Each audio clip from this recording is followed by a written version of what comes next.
today we have another host, a new host, Joemi. She's going to be talking about anything she wants to talk about, and we're going to see what we can discuss.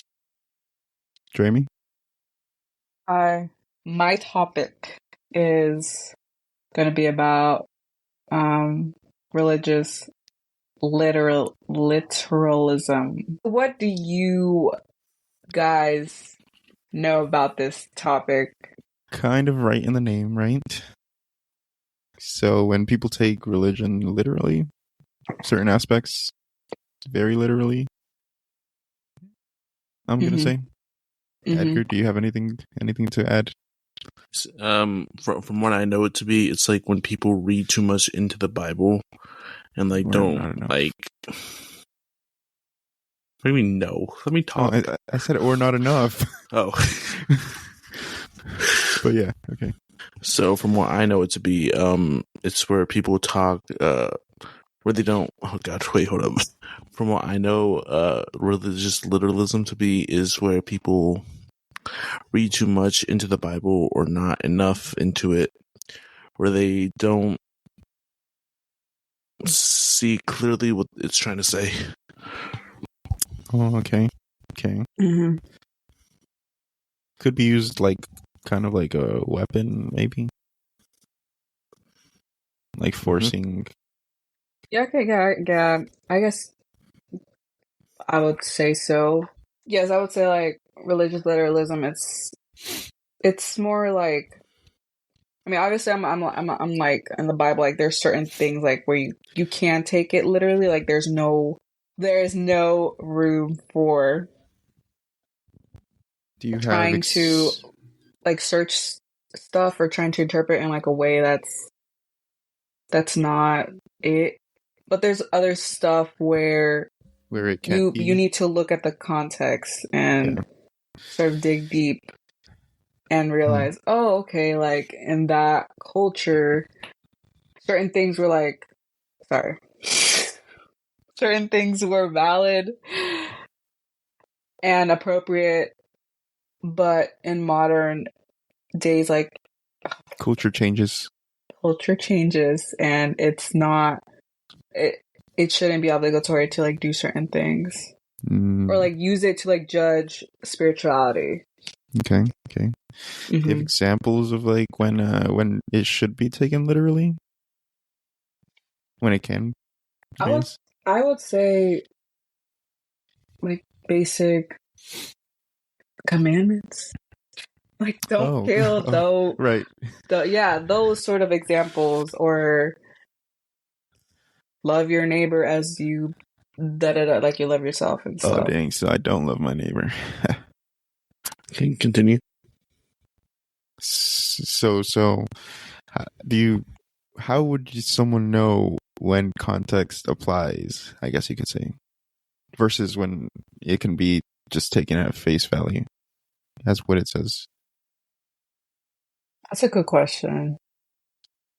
Boom. When would somebody know? I feel like a person should sort of like pause and see like, oh, should I look into the context of stuff, or is this something to be taken literally when it comes to stuff like, oh, like people need to do this or people need to do that, and that's like when you should sort of be like, okay. Yes. So what you're saying is basically having I'm reading it right here. It says allegorical interpretation. So it's an interpretive method that assumes that the Bible has various levels of meaning and tends to focus on the spiritual sense, which includes the allegorical sense, the moral sense, and the anagogical sense. I didn't understand much of what you were. Okay. Okay, I understood like. Sorry. Because like here's an example that it brings up. Actually, that's a good example. Where Hosea's Jacob wrestles with an angel. You've heard that story, right? That an angel came down and was like wrestling with Jacob apparently. And did he hurt him? Yes. I don't know what he did. Okay. He made him limp or something. Oh, dang. So I guess the angel won that one. It was an all-out brawl. I was streaming live on every channel up there. Okay. So some people would take that as not a literal meaning, but as a allegory, like a, what's that called? It's supposed to show. It's supposed to represent something else, I guess. Symbolism. Yeah. Well, Wait, is this like, is this, are you talking about like the story about Jacob and the angel, or did you say Hosea? No, it's like it's in Hosea. Hosea. I read it here. Because it says Hosea 12:4 references an allegorical interpretation as opposed to a literal interpretation. Like it's found in Genesis. Interesting. I had never heard about this. Let me read you all the verse if you want me to. If not, I can Go okay. for it. It says, "Yes, he struggled with the angel and prevailed. He wept and sought his favor. He found him at Bethel and spoke with him there." Okay, I don't know if that helped us. Did you guys? No, I mean, I remember in Genesis, like, Jacob does wrestle with an angel, and the way it's written and the way it fits in the story and the context of what was happening before that event, it, at least in Genesis, in that situation, in Hosea, yeah, I understand, like, it probably shouldn't be taken in a literal sense, but in Genesis, at least, it should, there wasn't like a really, wasn't meant, I mean, you could definitely like get like a spiritual message out of it, but when you read like, oh, Jacob and an angel were fighting, that's what it was. There's no hidden meaning. Reading it again, I actually feel like it doesn't mean like he literally fought an angel. I think it means like, I think what they're saying is it means he struggled as in like emotionally, because it says he wept and sought his favor. So like praying really, really. Oh, yeah. Yes, he was like. No, it's because he was trying to force the angel to like bless him or something. Oh, okay. Because it says he wept and sought his favor. Yes. Did we just figure this out? Yeah. Are we smart? Look at us. But, oh wow, I feel kind of accomplished right now. We can do anything, guys. Edgar? Yeah, I'm here. Thoughts? Nope, I was going to say exactly what you guys said, but I couldn't because you guys figured it out, so I'm good. Oh. Great. Well then. So I guess what my point was throughout the entire little thing. What is that called? Okay, I don't know what it's called. A whale? Tail? Whale tail. Yes, a tail.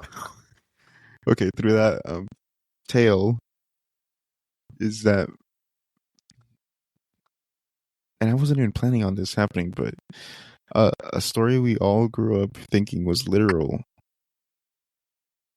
based on the context of where it was written, could have actually been allegorical, not literal. Like, he literally fought him. No, I mean, I don't think it was, at least in Hosea, yes, but in Genesis, I feel like it's not really allegorical. It's more so like he actually was like crying and like trying to get up angel to favor him.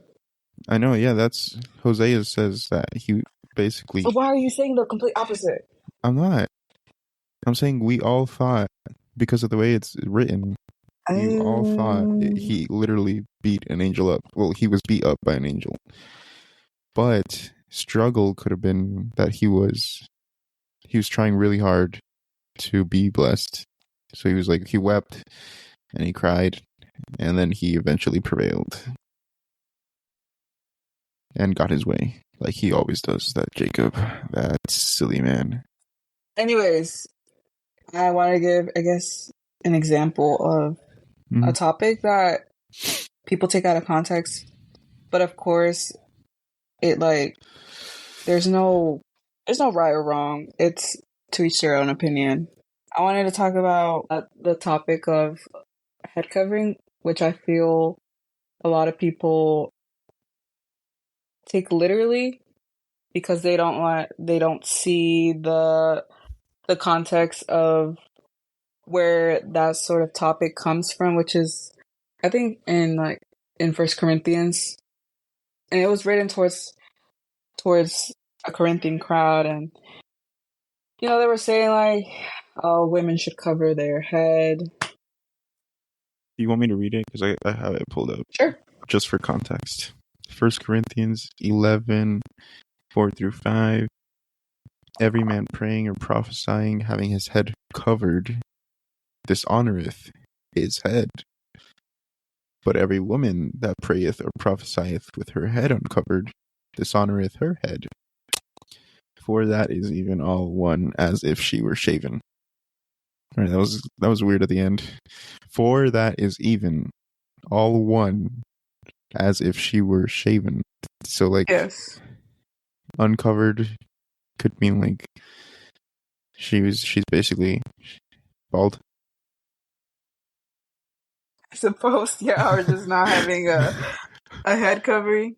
What I'm saying is, in that context, it's understandable. Like women in that culture were expected to wear head coverings, but in modern day, I feel like it's not applicable because we're not Corinthians, and our culture doesn't see a head covering or my hair, for example, as what it meant in that culture, which was like submission to like her husband and stuff. And I feel that a lot of Christians use topics like or like issues of head covering as to like judge spirituality, which when it's something that like it's a personal choice, and it doesn't. It doesn't apply the same way it does. But anyways, what are you guys' thoughts overall about my little boring spiel? No, I feel like you're right. I feel like because it was written in a different time, we as a society today don't understand what the true meaning of it is, and people just take it out of context and form their own words around it. Yeah, that's it. So, okay, so what are you saying that this, because it was written as a letter to Corinthians, it only applies to people living back then? Well, not specifically. I think it does. Well, it was written to Corinthians. Well, in my opinion, I feel like it does. Like that only, if you read in the context, it does apply to only Corinthians, which is why like I sometimes like am a little bit confused as to like I'm not saying it's wrong, but like it's wrong for somebody to tell me, oh, because you're not wearing a head covering, that's wrong. Like no, I don't agree with that. But like it's like I said, it's their personal choice, which is why sometimes I'm a bit confused when people like wear head coverings, because it's like you're not Corinthian, you're not from that culture, and in today's culture, like a head covering or a hat or whatever has like a different meaning than it meant back then. I'm just gonna speak on being, just because like I'm also a little bit confused, but also like just debating in general. Okay, so are you saying that? What am I trying to say here? Are you saying this specifically could only apply to Corinthians and the rest can apply to people even today, or are you saying that all of Corinthians can only be applied to back then? And like, if so, what's the context you have to as evidence that this can only be applied to that culture back then? Well, the only evidence I have is that it was Paul writing directly to the Corinthians. It wasn't towards us because, we obviously didn't exist. That's what I'm doing. That's where I'm coming from. Okay. Okay. Does that answer your question, or are you so confused? I'm still kind of confused. In what 'Cause- aspect? Okay, because if you look at everything else that was written, like Romans, Philippians, Ephesians, that was I'm just all. talking about this specific I topic. know, I'm not I know. talking about the whole Bible, like the whole No, book of but Corinthians. okay, wait, I wasn't done because if you're if you would apply, if you're gonna apply, because it was written to a specific place, would that it not also invalidate everything else that was written to specific places as being only for them, or is that way? I don't know. Are you saying like? Okay, wait. You were confusing me now. Okay, because here's what I understand as the base of your argument. Okay, this was written by Paul to a church Yes. in Corinthia. In the Right. Corinthian culture, yes. Yes. So what he writes in this is directed towards them and applies to them back then. That's what you're asking me. Yes. I would say there are certain things that Mm-hmm. apply to like that was relevant back then and it's relevant now because Corinthian has a lot of stuff that you don't really look at it and be like, oh, you know, this was written back in the day, so like this doesn't apply. But there are certain topics in that Bible, specifically that one. I don't know any other ones. I just know that one of the head covering that was that, you know, you could be Jewish and like read it and be like, oh, okay, like not actually Jewish people actually wear head coverings, but like you could be like a Gentile and read that passage and you wouldn't feel, oh, I need to wear a head covering now because I'm not, because like you wouldn't because you're not Corinthian and a head covering probably doesn't have that meaning. But like the rest of whatever he wrote, it has like applicability. But does that make sense? Overall, it's just like there's a certain stuff that the one I'm saying is just certain stuff that don't need to be taken out of context, and you just need to look at where like who and what that was written to in the culture, because like how? Okay, all right. I'm kind of understanding what you're saying, but here's my next question. yes, how do you differentiate between what you need to look at in a certain context of like culture and history versus something else that you would not look at in that context? how would I differentiate? Because, for example, I have the chapter pulled up,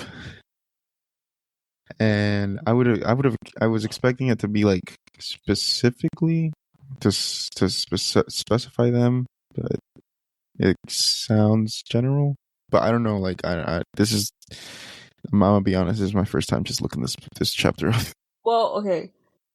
How do you guys like look at something and know when to whatever you just said? Like know when to look at the context and when not to. I Like would what say, like for example, mm-hmm. No, you can go. For me, You don't. like back in especially Joshua when they're going around committing genocide and such. Obviously you can't do that nowadays. No, right? Don't do that. But back then, thousands of years ago, there were cultures who would. It was like if you don't remove these people from their land and take it, you're gonna starve, and then your people are all gonna be dead. So it's like I'm not gonna say out of necessity, but like desperation. But nowadays, if you want food, you go get a job and then you buy food. You don't have to murder people to take their land and grow your own food. So there's no need to do that kind of thing. You know? What about you, Edgar? To say, to be honest, thoughts or anything? Comments? I mean, yeah. I mean, I guess you just sort of have to look at the chapter in the Bible you're reading off of, or like any religion, really. Just see the context, because it's like you said, there are some verses where like allegory is used, and then literalism is used, but you just have to be able to like try and differentiate the two. How you do that is up to the specific person. Yes, yeah. Go ahead. Sorry. No, you're fine. But it all comes down to like what you see as right in your eyes, or like what you want to see. Yes, that's what I was about to say. Mm-hmm. It seems very subjective, maybe, perhaps. I don't know, but I do know of people who talk about it objectively. So maybe they do it a certain way where it all fits in that way. Because how you interpret this, with religion being such a big part of human history and culture, how it's interpreted can actually affect millions of people. Well, billions. Because, like, I would say even today, we're all affected by how people interpreted the Bible back like 500 years ago, right? Yeah. Like, it was used to justify slavery. Oh So yeah, there's millions of people today who live on this side of the world who only live here because of someone's interpretation of the Bible, which is crazy to think about. Anyways, yes, we're getting deep here. isn't it like crazy that like, okay, I hope I don't get canceled on like even speaking about this, but it's crazy that people use like a very morphed form of Christianity to like justify slavery and like colonialism and stuff. Yep. It is crazy. But yeah, I feel like go ahead, Edgar. I feel as though a lot of people use like Christianity and the Bible to justify a lot of the things that they're into now. Like I remember watching this video the other day about this woman defending calling people the N-word in the Bible. Okay. Yeah, I don't want to get into the specifics, but you know, it's like a easy, well, not easy, well, kind of easy, but a good way to manipulate people. Because think about it. You're telling people that there's a eternal punishment, and you can offer a way to avoid that if you listen to me. Yes, exactly. It's like a peace treaty, kind of. No, that's not the right word. A very messed up peace treaty that only benefits one party. Pretty much. Wait, or actually, it's like slavery itself. Oh, was that controversial? Was that bad? Yeah, a little bit. I mean, oh god, this snort. Hey, it's a medical issue now. I don't know what happens. It just happens. But yes, it was used to justify a lot of things. The Crusades. Remember that? Well, not remember that. That was such a disaster. And such an unnecessary waste of life. You're right. Well, I don't know if it's ironically or not, but did you know, or interestingly enough, the Crusades were like the point where all the imperialist age and colonialism. I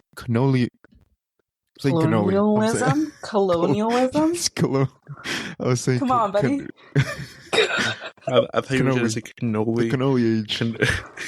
Yep. Every person had to have that Italian dessert in their home, or they were hanged. The cannoli age. What? So colonialism, it actually can be traced to the Crusades. Yeah. Because they all did that, and sort of like because they felt like they needed to, right? Like they felt entitled to, like, oh, we gotta like go to Jerusalem. Pretty much, yes. Mm-hmm. So they felt like they had to liberate it, I guess, or free it. Yeah. But at the same time, they were trading. The only way they could get certain spices, and especially sugar, like sugar back in the day, was so expensive that only the richest people could buy it. And do you know what they did with this sugar? Any ideas? No, what would they do? They would make like sugar sugar ornaments, I guess. Or like they wouldn't eat it. They would just show it off like, yeah, I'm this rich. I can buy sugar. I thought you were going to mention like some messed up torture. I'm leading into that because sugar was so valuable. Okay. I know this is unexpected, but sugar was so valuable when the Europeans, after the Crusades, they learned how to cultivate sugar. Okay. They started growing it, and because I'm telling you that sugar was the thing to grow back in the day to get rich. So that combined with discovering the New World, they're like, dang, this is a lot of land. This is a lot of sugar to grow. Okay. Yeah. And then they realized European people can't really... First of all, it was expensive to hire people to work, right? Because they wanted to cut their costs as much as possible. So that's when they brought in slaves. And then that's when all these wars happened, because they wanted land for all these resources from each other, especially sugar. So sugar, it's your fault. And now it's giving us diabetes. So in the end, I think what I'm trying to say is sugar has declared war on us. And it's winning. I don't know. Yeah, so that was... What other Bible-related stuff do you guys have a lot of thoughts on? How deep can we get? That's what she said. Oh my gosh. Okay. I as saw deep that. as you want to go. Oh no. That's also what she said. God. You're giving him more ammo. That's also what she said. Alright, no, you lost it. You lost it there. Nope. I have one. Wait, no, this is kind of controversial, but Beto, you remember I told you that okay, can I mention this? It's like, I feel so bad, but like, my dad should not have said that. But you remember when I told you that my dad thinks that what happened to art, like, indigenous people? Yeah, what happened to our ancestors, like, that was justified because they didn't know God and stuff? Mm-hmm. No. That's, okay, well, I had... Yeah. Okay, yeah, go ahead.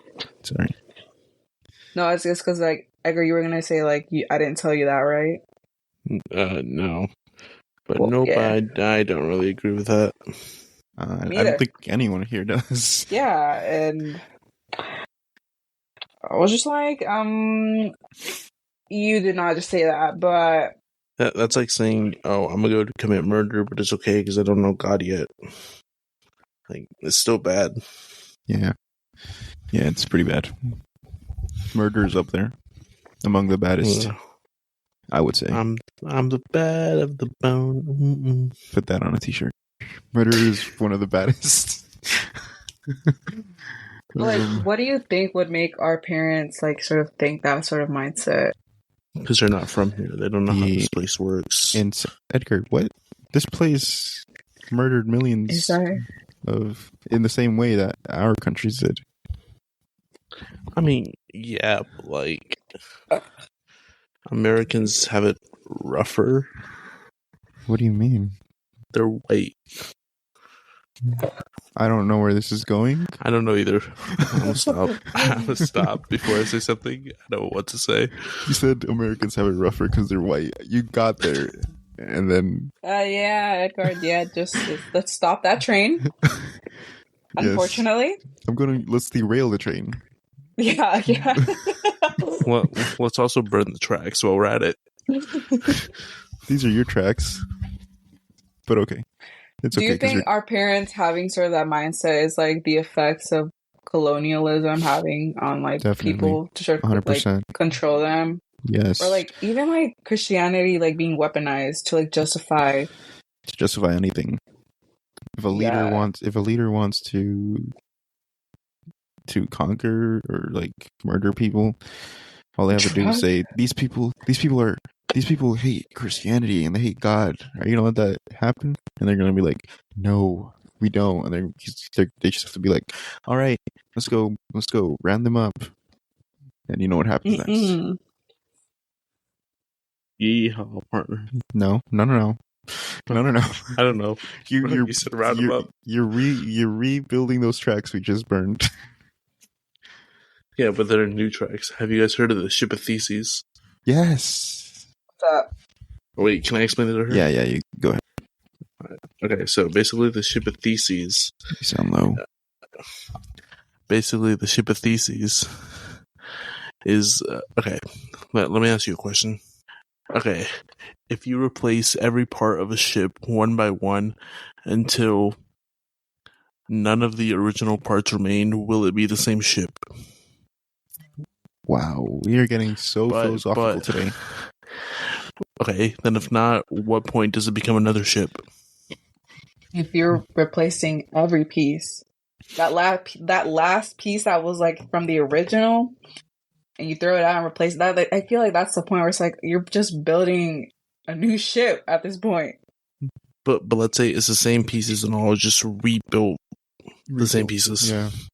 Like those pieces were like fixed or something? No, okay, say there's a piece of wood, you make another piece of wood exactly the same. Wait, no. I have a better example. Okay. I should wait. You say your example first and I'll say mine. Alright, say there's a piece of wood on the ship and you remove it and make another piece of wood exactly like it and you put it back in and use different nails. No, that's not the original wood. Even if it's the same, like similar, it's not the same. Okay, so here's another question. Okay. So all of our cells in our body are replaced after a while. So would you say that we are still the same person we were like 10 years ago? No. Oh my gosh. All right.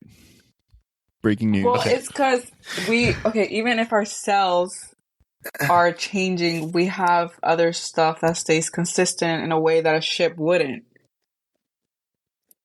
But I think the thing that would stay consistent is if it floats on water and sails. Not the same ship, buddy.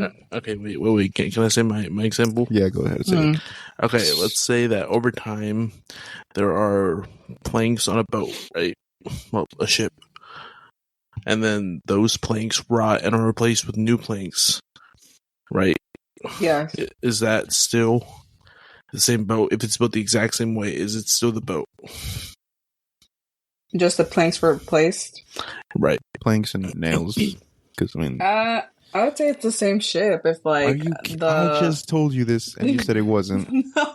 I said you said every part, but if you're just taking off the planks... No. It's every part. Every part. Eventually, everything's going to rot. Okay, and then I would say, I go to your question, because you didn't specify that, and I would say, no, like, that's a new ship. That's not the same. Okay, but let's say if those pieces of wood are restored and, like, reassembled without the rot and everything, is that still the same ship? Is it using the same stuff? It's just... Same stuff, but without the wood. No, wait. Without the rot, I mean. He's saying, like, you take the rotted wood and make it better, and then but it still retains that original wood, like at least the part that's not rotting. Mm-hmm. Yeah, I would. Okay, in that case, then there's still parts of that original ship there. You want to know my personal opinion? Tell me your personal opinion, buddy. I want to hear it in my ears. Neither of them are the true ship, but they both are at the same time. Okay. Oh my gosh. Are you talking about superposition right now? Maybe. What is that? Okay. I don't know if you guys want to get into it. But basically a particle, a subatomic particle, I think it is both a wave and a particle at the same time. Or something like that. I don't know. I read about it a long time ago. Oh, yeah. I know about that. Explain it to me. I don't. Yeah, explain it to me. So superposition is like... Oh God, how are we gonna You don't explain have to this? explain it because I probably won't get it. It's where it's multiple states at the same time, like the ability to be in multiple states at the same time. What Yeah. Right, so something like that. what states Mhm. are you talking about here? I don't know. Like, Okay, so basically an electron, right? Take for example an electron. Yes. There's an experiment where an electron is shot through a slit, and then it's measured on a wall behind the slit. And when it's not being observed, that electron It will moves. behave. No, the electron. But Wait, what? once it is observed, that It wave stops. breaks down and it just behaves like a regular particle. I think I remember reading about this. Well, this was a Yes. legitimate theoretical paper, right? It was like a paper, right? It was an actual experiment. But how do they know that it's behaving a wave if they're not? If it's like only when it's not observed? Like who? It's just like a hypothesis. No. Like they have a way to tell where the electrons hit. So when it's not being observed, it. I'm not a freak. I'm not a physicist. I just know what I know. I'm sorry, I'm not getting this. Just my brain is just lagging right now. But I understand. Wait. Okay, so people can imagine that the electron can go through one slit or the other, and like never both at the same time. Yeah. Basically, like Schrodinger's cat is basically what Edgar said, with the boat being the new one and the old at the same time. Yeah, Schrodinger's cat is like where you know what Schrodinger's cat is, right? You know what I mean? No. Oh my gosh, let me explain this too. Okay, so imagine there's a box with a cat in there with poison and a timer, that will release the poison after a certain amount of time. Correct. So by not looking inside the box, you don't know whether or not that cat is dead or alive. So you assume it's both until you open the box and find out. So it's both dead and alive until you. Actually, this theory, this wasn't even a hypothesis or anything, but that guy Schrodinger, he wrote that to try to disprove superposition by like, look at how absurd this is, right? Like a cat can't be dead and alive at the same time. And then years later, it was like, no, actually, these particles do that. Yeah. This could change everything for us. I don't know how. I just hear people talk about it. So just become a physicist. I can't do that. My brain ain't big. I'm barely holding on. To what? What do you mean? What? My brain. You say you're barely. I'm barely holding on to reality as it is. Okay, yeah. That was interesting. It was quite. I feel like we were in 5 different positions. Yeah, we got way off topic. We were in superposition. So when people watch this podcast, they won't know what it's going to be about. Oh yeah, we never tell you what's going on. Do you think? I don't think I was a really good host. Do you guys think we have time to talk about one more thing, or no? I don't know. It kind of relates, because I it kind of relates to the original topic you brought up, but also this new one that we walked into. Talk about it. So how would you explain all these new findings using the Bible, I guess, Jamie? Findings on what? Like what we just talked about, like. I mean, is there a way it doesn't make me like.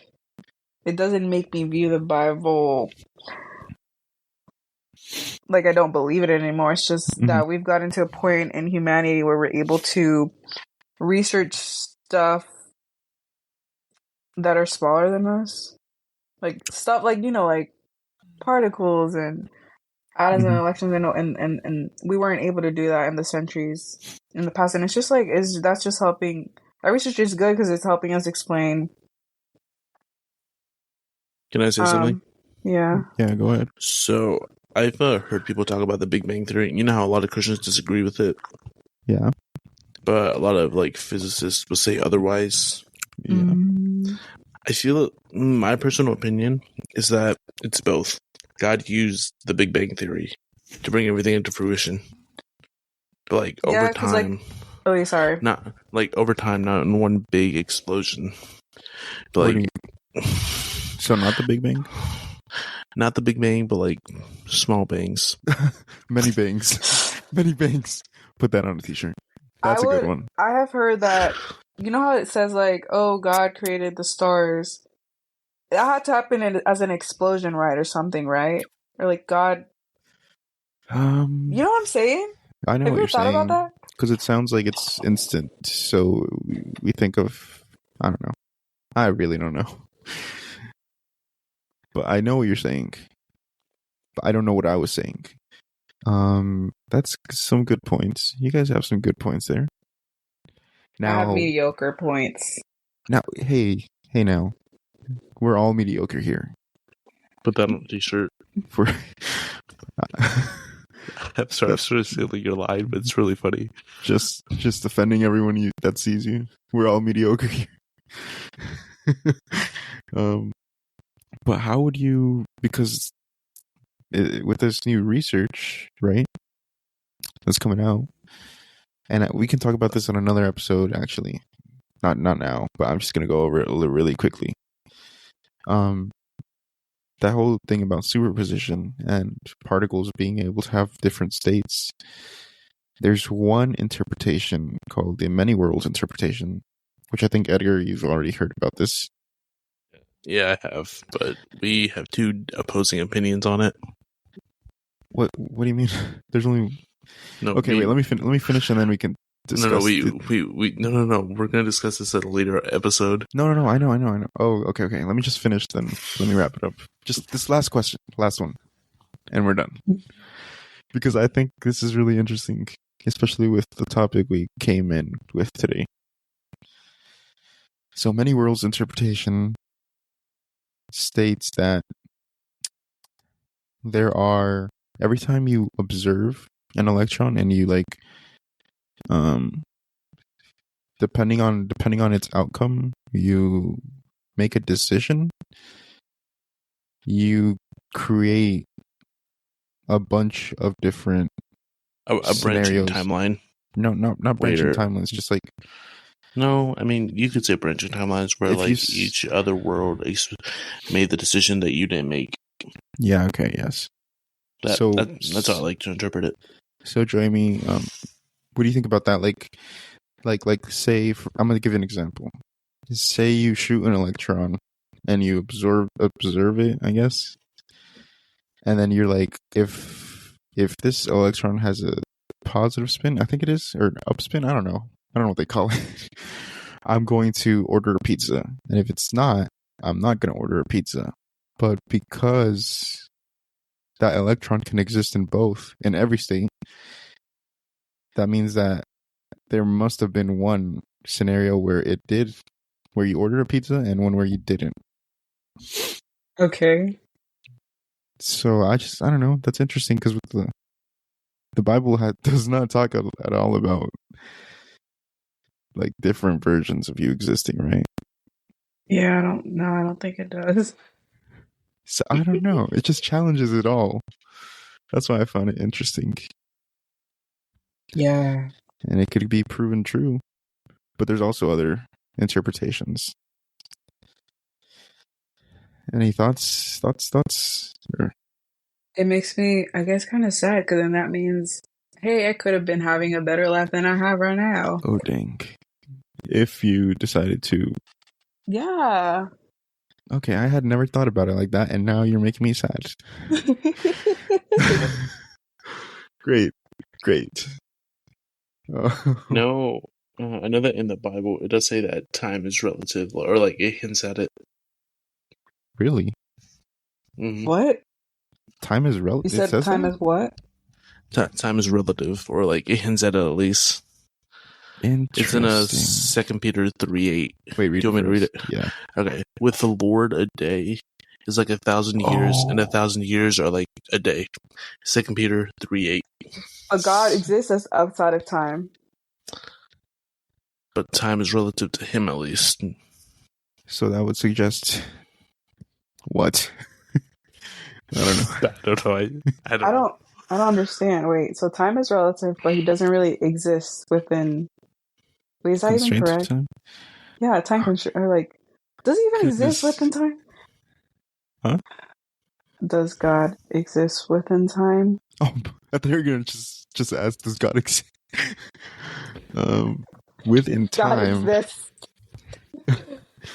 Oh man, no, I can't. If I keep talking about this, it's gonna be another hour. But we can talk. We can talk about it another time, right? Because there's another good theory that can help to explain something like that happening, and I find it very, very interesting. We can talk about that another time. Like I keep saying over and over.